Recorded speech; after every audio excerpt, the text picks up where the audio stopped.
सज्जनों एवं महिलाओं,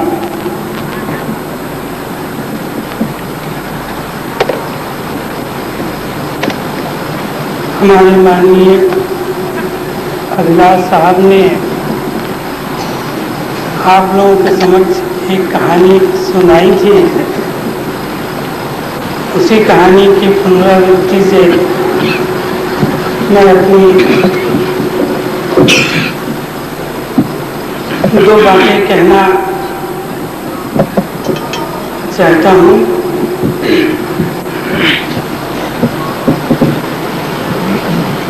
एक समय एक समुद्र का मेढक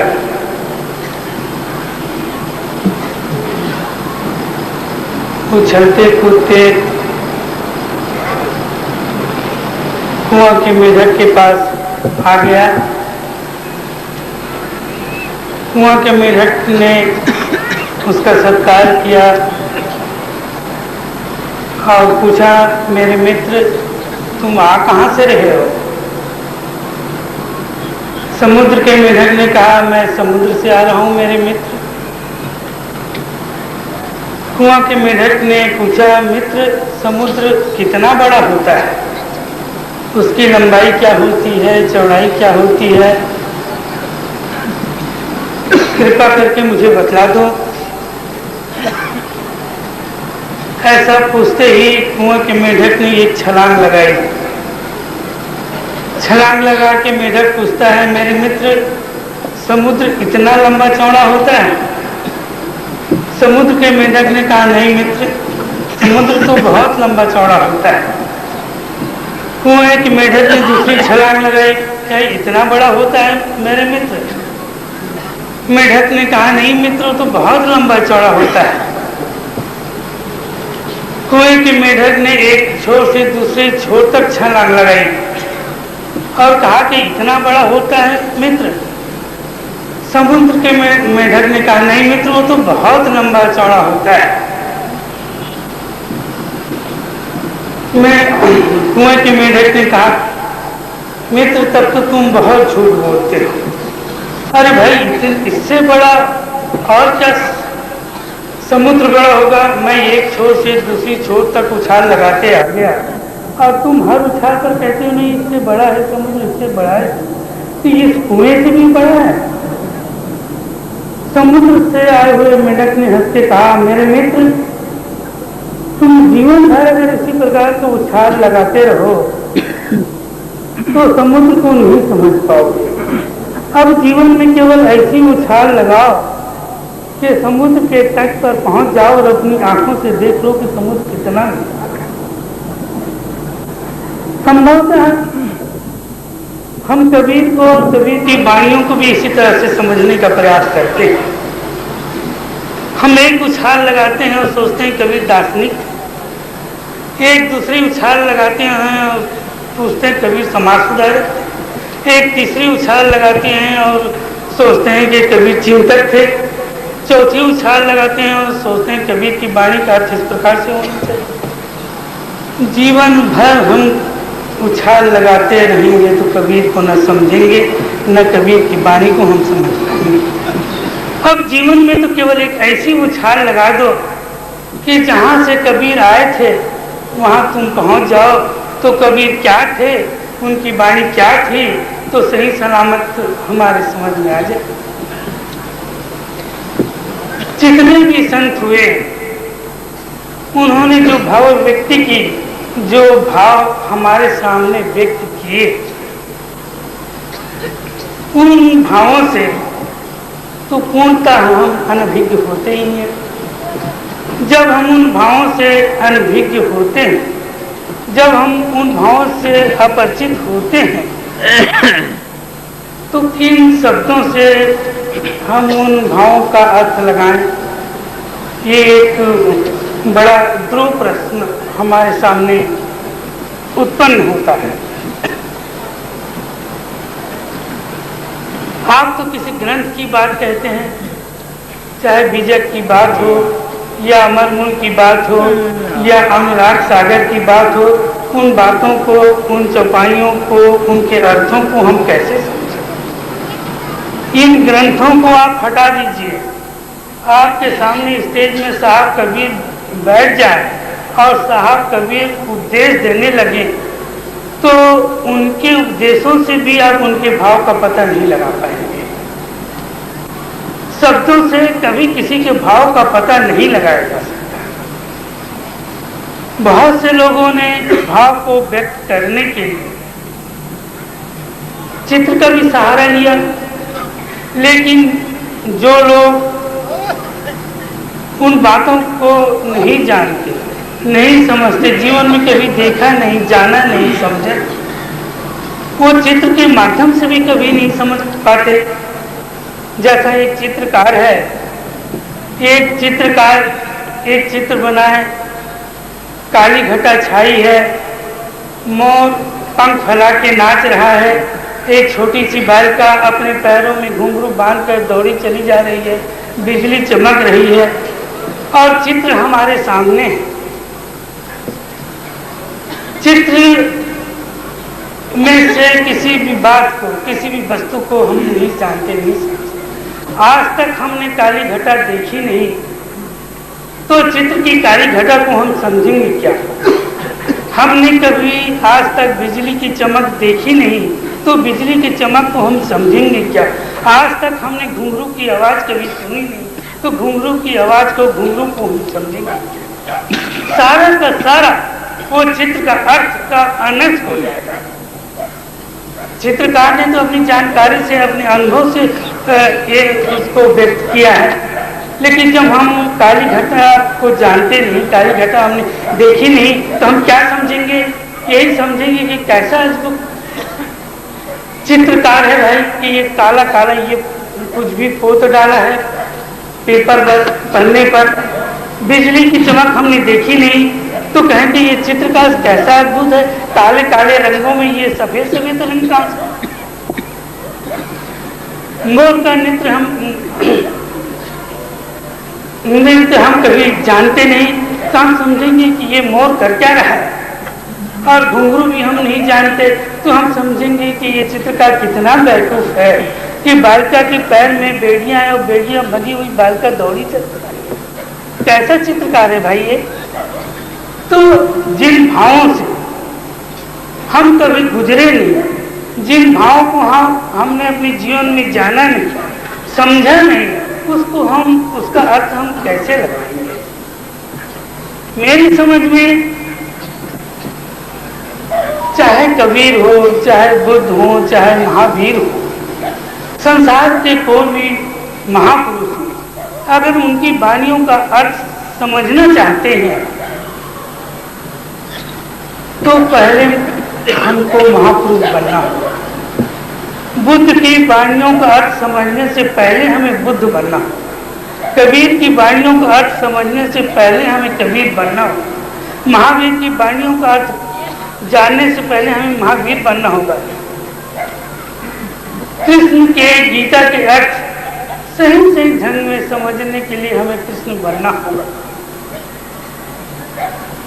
एक गीता के 1000 टीकाएं हैं, हम अपनी अपनी बुद्धि के अनुसार उनकी टीका करते हैं।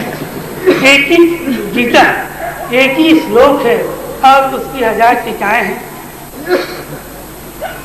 मैं यदि अद्वैत को मानता हूं तो अद्वैत की 1000 श्लोक एकत्रित करके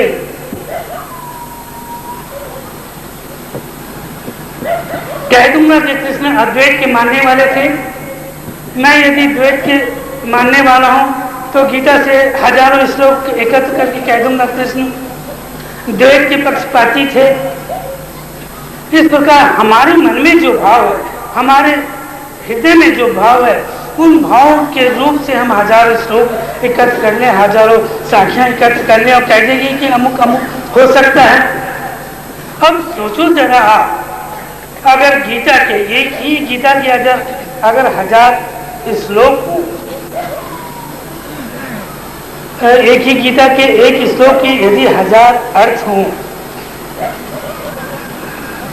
तो कहने वाला कितना सक्षम होगा। एक व्यक्ति यदि अपने भाव को यदि अपने विचार को सही सही ढंग से व्यक्त नहीं कर पाता तो उसको हम क्या कहेंगे? तो कृष्ण इतने अयोग्य थे कि अपने भाव को, अपने विचार को या वे जो कहना चाहते थे उसको ठीक ठीक नहीं कह सकते। ऐसी बात नहीं है। कृष्ण जो कहना चाहते हैं कृष्ण ने वही कहा है, लेकिन हम समझते नहीं, बूझते नहीं। यदि समझना है तो हमें कृष्ण होना पड़ेगा, तब तो हम कृष्ण की बातों को समझेंगे। कबीर को हम समझना चाहते हैं तो हमें कबीर बनना पड़ेगा, तब तो हम कबीर की बातों को समझेंगे। बिना कबीर हुए बिना कबीर बने हम केवल ग्रंथों के माध्यम से, केवल साखियों के माध्यम से, केवल वाणियों के माध्यम से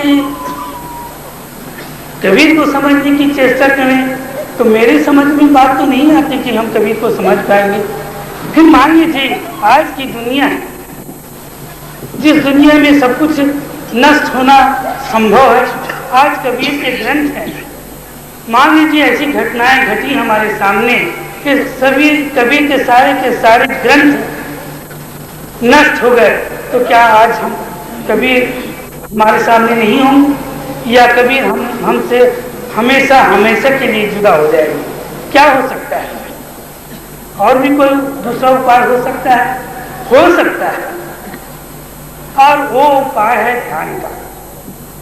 वो उपाय है कबीर ने जो कुछ, कबीर जिस अनुभूति से, कबीर जिस अनुभव से गुजरे हैं, उस अनुभव से, उस अनुभूति से यदि हम गुजर जाएं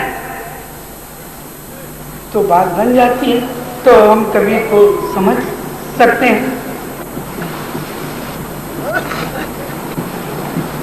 कबीर ने जो कहा है वो आज मिटा नहीं है, आज भी है।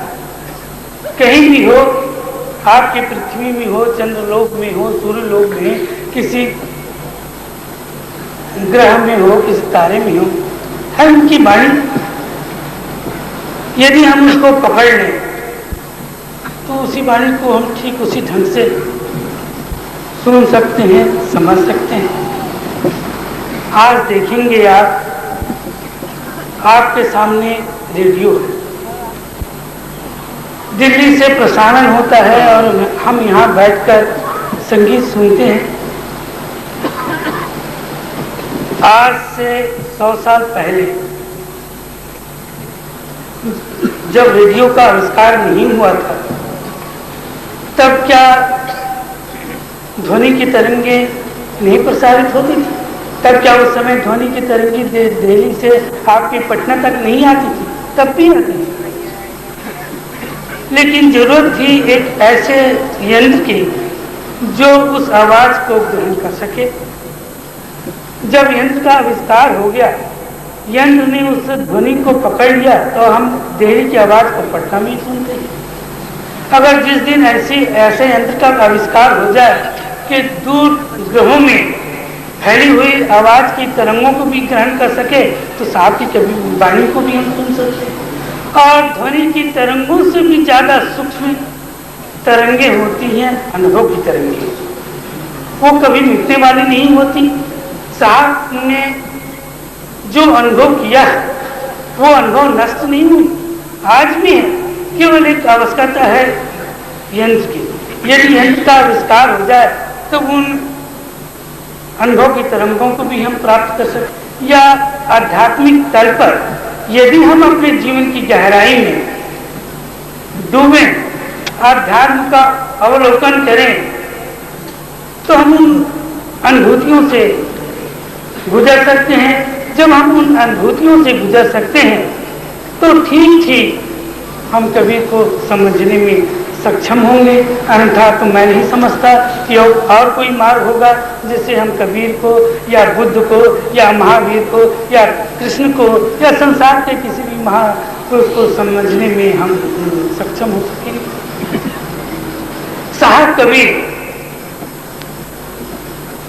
सत्य स्वरूपी थे, उनका जीवन सत्य का साकार था। साहब कबीर संसार के ऐसे महापुरुष थे जिन्होंने समस्त भारतीय साधनाओं में अपना जीवन गुजारा था और गुजार कर ये दावा किया था कि ये सभी साधनाएं महत्वपूर्ण हैं और इन साधनाओं के माध्यम से हम सत्य की उपलब्धि कर सकते हैं। आज तक हमेशा द्वंद्व होता रहा। जो योग का पुजारी है वो हमेशा भक्ति की और ज्ञान की अवहेलना करता रहा। जो भक्ति का समर्थक था, जो योग और ज्ञान को हे समझता था, और जो ज्ञान को मानता था वो भक्ति और योग को उपयुक्त नहीं समझता था। लेकिन साहब कबीर एक ऐसे साधक हुए संसार अन्यतम जो इन सभी साधनाओं के मार्गों पर अपना जीवन गुजारा और गुजार कर कहा कि नहीं, इन सभी मार्गों से हम सत्य को पा सकते हैं। चाहे भक्ति का मार्ग हो, चाहे योग का मार्ग हो, चाहे ज्ञान का मार्ग हो, चाहे निष्कर्म का मार्ग हो, कोई भी मार्ग हो, इस मार्ग से हम चलकर सत्य की उपलब्धि कर सकते हैं। लोग सत्य को न जाने, सत्य को ना पाकर आपस में लड़ते रहते हैं, आपस में झगड़ते रहते हैं, एक दूसरे की निंदा करेंगे, एक दूसरे की शिकायत करेंगे, एक दूसरे को कटु शब्दों से संबोधित करेंगे और इसलिए करते हैं कि वे लोग स्वयं सत्य से अनभिज्ञ होते हैं। जो सत्य से भिज्ञ होता है, जो सत्य को जानता है, जो सत्य को समझता है, वो कभी किसी की आलोचना नहीं करता, वो कभी किसी की निंदा नहीं करता, वो कभी किसी को गाली नहीं देता। गाली वही देगा जो सत्य को नहीं जानता, जिसका सत्य से कोई संबंध नहीं है, वही गाली देगा, वही निंदा करेगा, वही सब कुछ बातें करेगा। साहब कबीर कहते हैं, साहब के दिल में सत्य के लिए बड़ा प्रेम था। उन्होंने अपने जीवन में सत्य का ही प्रचार और प्रसार किया। जहां जहां उन्हें सत्य मिला उसका उन्होंने स्वागत भी किया। साहब कबीर कहते हैं, बिरहन उभी पंथ सिर, पंथी पूछे धार, एक शब्द मोरे पीऊ का, कबहू मिलेंगे आए। साहब कबीर जब आए तो जितने भी संप्रदाय के लोग थे, जितने भी पंथ के लोग थे, जितने भी ऐसे दिखते थे कि ये बड़े धार्मिक लोग हैं, ये सत्य को जानने वाले लोग हैं, ये परमात्मा से परिचित लोग हैं, उन सभी लोगों के पास साहब कबीर गए और पूछा। जैसे एक गृहिणी होती है, अपने पिया से, अपने पति से बिछुड़कर एक चौरस्ते में खड़ी हो जाती है और जितने भी लोग आते जाते हैं वो गृहिणी दौड़कर उनसे पूछती है कि भाइयों, इतना तो बता दो कि मेरे प्रीतम, मेरे स्वामी कब आएंगे, उनसे उनका दर्शन कब होगा, उनसे मेरी अंग भर भेंट कब हो, इतना तो बता दो। अगर कोई भी पथिक, कोई भी राही, कोई भी रास्ते चलने वाला यदि नहीं बता पाता, उसके पति का संदेश नहीं दे पाता, तो सोचो कि उस गृहिणी के दिल में कितना दुख, कितना दर्द होगा। उसी प्रकार से साहब कबीर के दिल में दर्द हुआ। गए लोगों के पास, पूछा, समझा कि तुम परमात्मा को जानते हो, परमात्मा से परिचित हो, लेकिन सब जगह उन्हें निराशा हुई। साहब कहते हैं, आरंभ धुनी सभी फिर खोजी, हर बिन सकल अपांग। साहब कहते हैं, भाई मैंने सब जगह ढूंढ के देखा, लेकिन सब जगह परमात्मा की कमी। लोग तो ऐसे दिखते हैं मंदिर में, मस्जिद में, चर्च में, गुरुद्वारा में कि ये परमात्मा से परिचित हैं, लेकिन इनमें से कोई परमात्मा से परिचित नहीं है।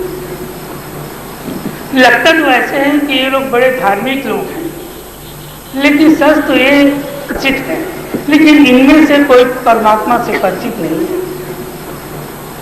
लगता तो ऐसे है कि ये लोग बड़े धार्मिक लोग हैं, लेकिन सच तो यही बात है कि ये पक्के अधार्मिक लोग हैं। जो अधार्मिक लोग होते हैं वही लोग तो मंदिर जाएंगे, वही लोग तो मस्जिद जाएंगे, वही लोग तो चर्च में जाएंगे, वही लोग तो गुरुद्वारे में जाएंगे। और जो धार्मिक होगा वो क्यों मंदिर में जाएगा, क्यों मस्जिद में जाएगा, क्यों चर्च में जाएगा और क्यों गुरुद्वारे में जाएगा? जो धार्मिक होगा उसके लिए तो मंदिर वही है जहां वो बैठा है। परमात्मा को तो वही दर्शन कर रहा है जहां पर वो खड़ा है, तो उसके लिए जाने की जरूरत क्या? कोई जरूरत नहीं। इसलिए साहब कबीर ने कहा, दुल लोचन देखा हर बिन और न देखा, मेरा नैन रहे रमुलाई, अब बेगल कभू न जाई, हमारा भ्रम राग भव भागा, जब राम नाम चित लागा। मैंने सारे संसार में अपनी आंखों से खूब ढूंढ ढूंढ कर देख लिया है, मुझे केवल परमात्मा के, केवल साहब के कोई दूसरा नजर ही नहीं आया।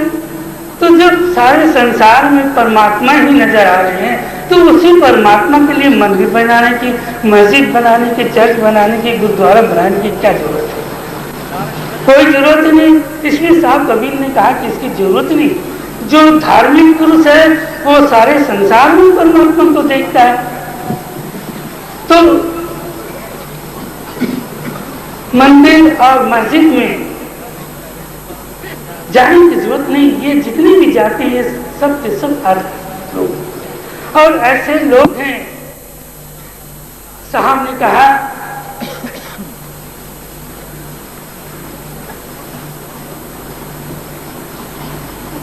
कबीर यह संसार अंधला जैसे अंधी गाय, बछड़ा था सो मर गया, वो भी जाम चकाए।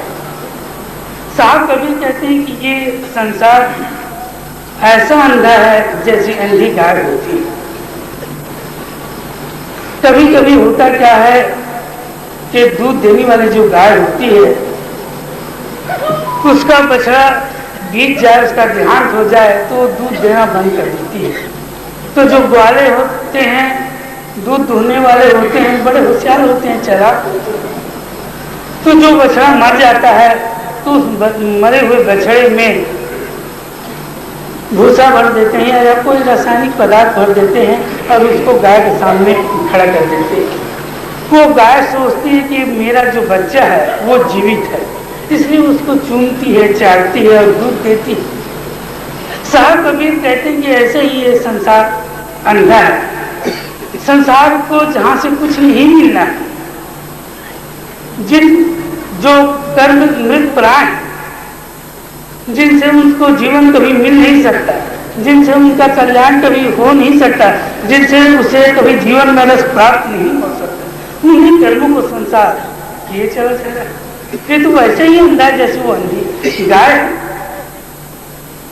तो ऐसे फिर और भी साहब कभी कहते हैं कि संसार तो अंधा है, फिर एक तो अंधा हो तो ना, सारा संसार का अंधा का अंधा है और एक तो अंधा हो तो मैं भला समझा भी दूं, हाथ पकड़ के उसे ले जाऊं।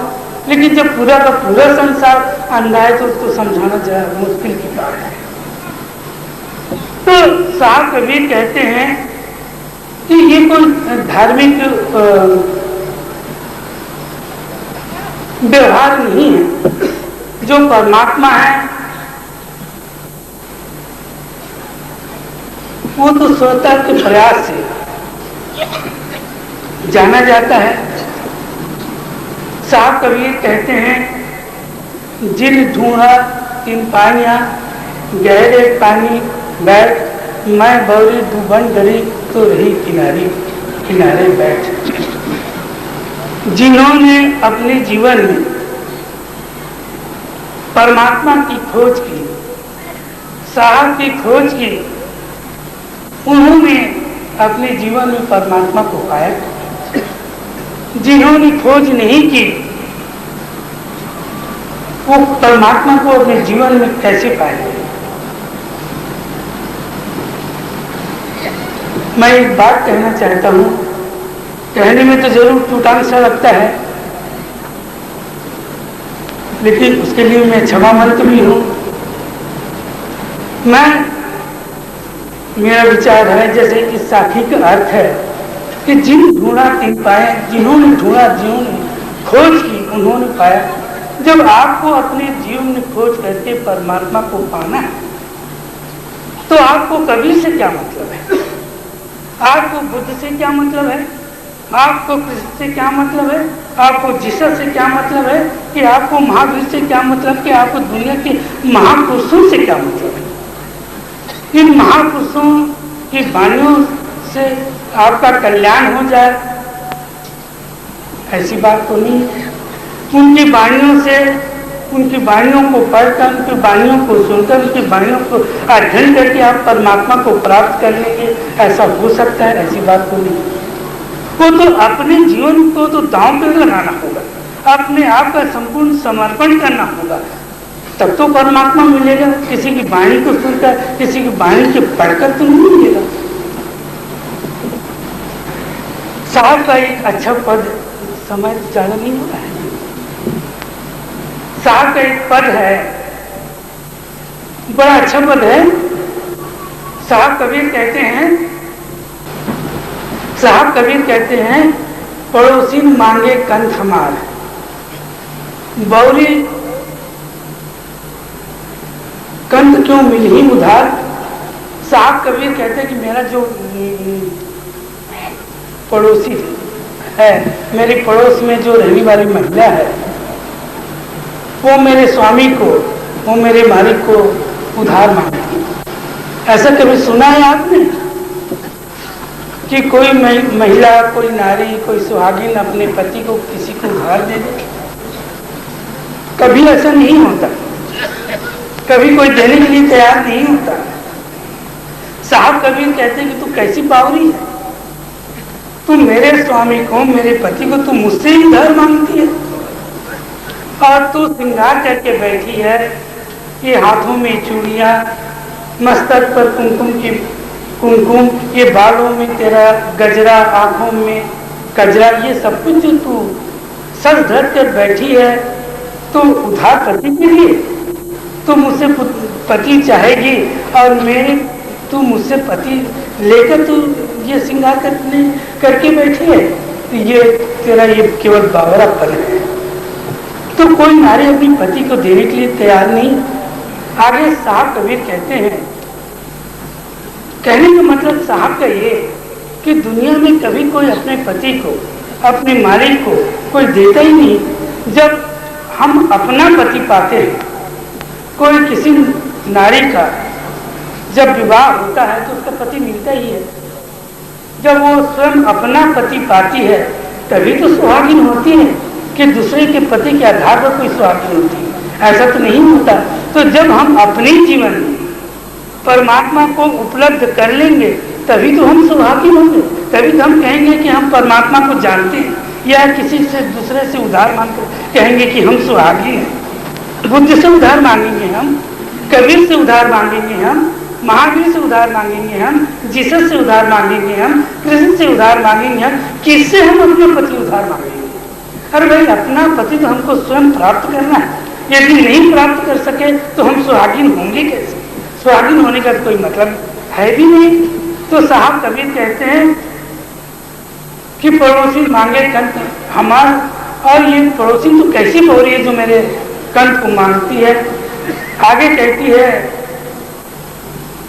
साहब कबीर आगे कहते हैं कि भाई घटे प्रेम तो का संग लूं,